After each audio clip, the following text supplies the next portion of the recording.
দেখো আমার উচ্ছে গাছে এই উচ্ছেটা বড় হয়ে গেছে আর পেকেও যাচ্ছে। তুলেই নি উচ্ছেটা। নিজের কাছে উচ্ছে।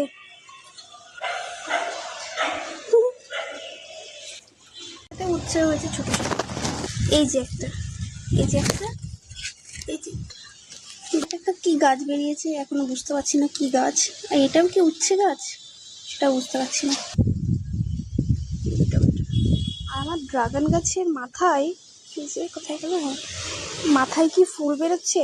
যদি কেউ জানো প্লিজ আমাকে একটু কমেন্ট করে জানিও। বাগান বিলাস, বাগান বিলাস এখন হয় নাকি শীতকালে হয়? আমি তো জানতাম শীতকালেই হয়, বাট এখন তো ফুল বেরোচ্ছে দেখছি। এই যে বাগান বিলাসের সাথে লঙ্কা গাছ রয়েছে, লঙ্কায় ফুলও ফুটেছে লঙ্কা গাছে। জানি না ফুল হবে ফল হবে কিনা। আমার বেগুন গাছটা তো পুরো পিঁপড়েতে পুরো খেয়ে নিয়েছে সারা। এই যে সারা বেগুন গাছে শুধু পিঁপড়ে আর পিঁপড়ে। কত ফুল হয়েছিল, এই যে পুরো এগুলো তো সব পিঁপড়ে। স্নান করতে বসে চাইতে কিছু নিয়ে, ক্যামেরা ট্যামেরা সব নিয়ে, এদিকে বন্দুক টন্দুক নিয়েও স্নান করতে বসেছে।